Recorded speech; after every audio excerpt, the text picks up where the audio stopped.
Hello friends, welcome to our channel Omkar English class.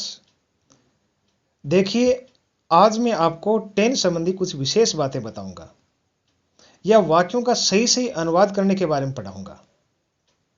तो इससे पहले आप इन वाक्यों को देखिए। 1 नंबर लाल अक्षरों में वाक्य लिखा है, राम इज माई फ्रेंड, यानी राम मेरा मित्र है। तो ये कौन से टेंस में है?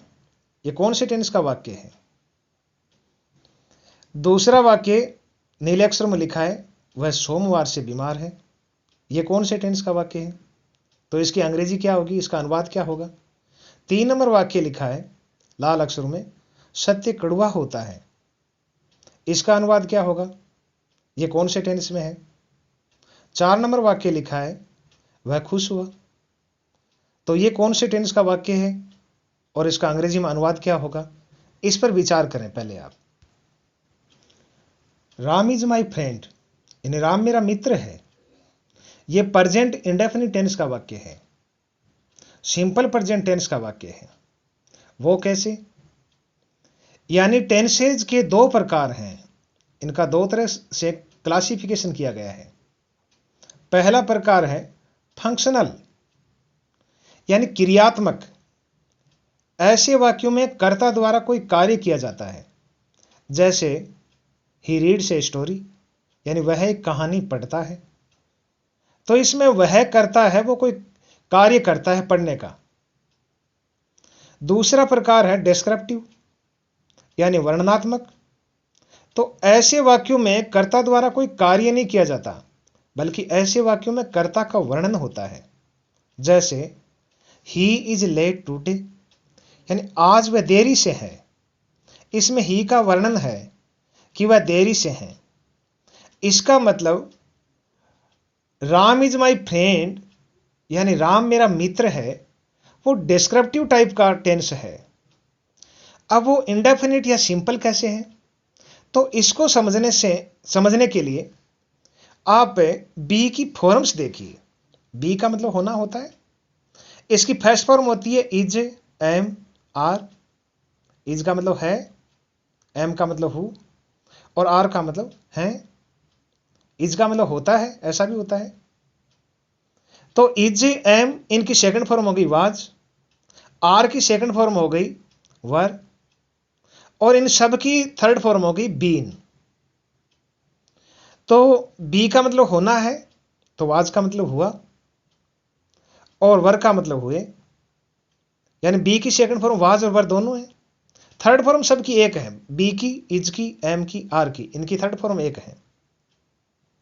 तो बी का मतलब होना और वाज का मतलब हुआ, वर का मतलब हुए, और बीन का मतलब हो चुका। ये बात आप ध्यान में कर लें। अब 1 नंबर वाक्य, आज वह बीमार है, यानी शी इज इल टुडे। यह प्रेजेंट सिंपल का है। इसमें इज मैन वर्ब है, यानी जो भी सहायक क्रिया है वो मुख्य क्रिया भी होती है। जहां मुख्य क्रिया नहीं होती वहां पर सहायक क्रिया मुख्य क्रिया होती है। और इज फर्स्ट फॉर्म है बी की। इसका मतलब ये प्रेजेंट सिंपल का वाक्य हुआ, शी इज इल टुडे। इसके बाद में वाक्य है, वह सोमवार से बीमार है। तो इसकी अंग्रेजी इस प्रकार हो जाएगी, she has been ill since Monday.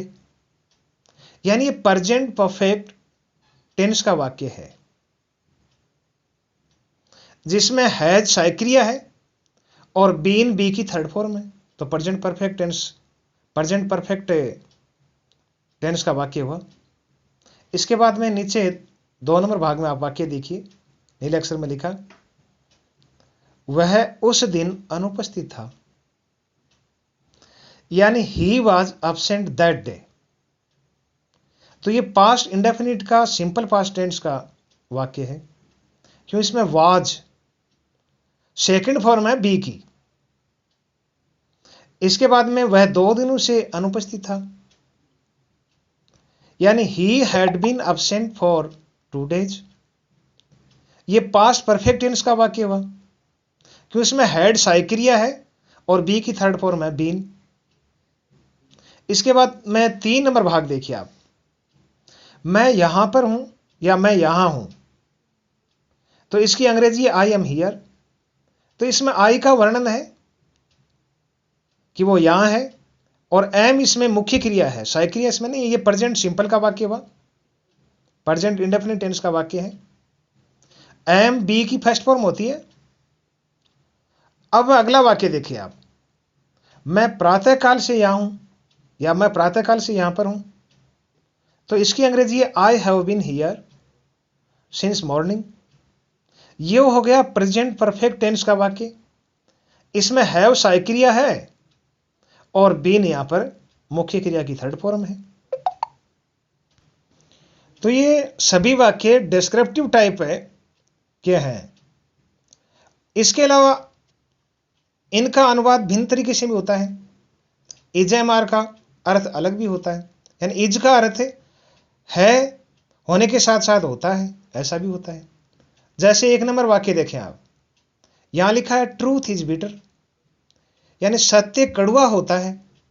अब सत्य कड़वा है ऐसा नहीं है, क्यों सत्य कड़वा था, है और होगा, इसका मतलब सत्य कड़वा होता है। अब 2 नंबर वाक्य देखें आप, the English are hard working, यानी अंग्रेज मेहनती होते हैं। तो इसमें होते हैं, आर का मतलब होते हैं, आर का मतलब है नहीं। इसके बाद में 3 नंबर वाक्य देखें आप, द जर्मन आर हीरोइक, यानी जर्मन बहादुर होते हैं। तो यहां पर आर का मतलब होते हैं। अब 4 नंबर वाक्य देखें जिसमें है और होता है दोनों एक साथ है। जैसे the taste of the mango is sour but the taste of this mango is sweet.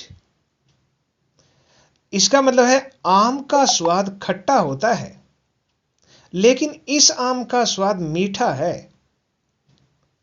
तो पहले इसमें जो इज लिखा है उसका मतलब होता है, और बाद में जो इज है इसका मतलब है। तो इज का मतलब होता है, इज का मतलब है। यह मैं आपको पहले ही वीडियो में बता चुका हूं कि अंग्रेजी में शब्दाभाव है तो एक ही क्रिया के भिन्न भिन्न अर्थ होते हैं। अब आप 5 नंबर वाक्य देखें आप, he has been a player, यानी वह एक खिलाड़ी रहा है, यानी वो किसी समय वो अपने युवा अवस्था में खिलाड़ी था। तो he has been a player, वह एक खिलाड़ी रहा है। हैज बीन का मतलब रहा है, हैव बीन का मतलब रहे हैं या रहा हूं। अब 6 नंबर वाक्य देखिए आप, I have been to Jaipur, इसका अर्थ होगा मैं जयपुर गया हुआ हूं। हैव बीन टू कहीं स्थान से पहले लगाते हैं, इसका मतलब वहां उस स्थान पर वो गया हुआ है, एक बार 2 बार उसने वो जयपुर गया, उसने देखा है। इसके बाद में 7 नंबर वाक्य देखें आप, ही वॉज प्लीज्ड, जिसका अर्थ हुआ वह खुश था, लेकिन इसका अर्थ हुआ वह खुश हुआ, यानी वह खुश था और वह खुश हुआ, दोनों के लिए अंग्रेजी सेम है। ही वॉज प्लीज्ड, वाज का मतलब था, वाज का मतलब थी, वाज का मतलब हुआ, वाज का मतलब हुई, और वर का मतलब हुए। क्योंकि बी का मतलब होना होता है तो वाज का मतलब हुआ। जैसे गो मीन्स जाना तो वेंट मीन्स गया, ठीक वैसे ही बी की फॉर्म है, बी मीन्स होना तो वाज मीन्स से हुआ। तो ही वाज प्लीज, इनके दोनों अर्थ हैं। तो वाक्य किस संदर्भ में है वैसा ही आप अर्थ लगाएंगे।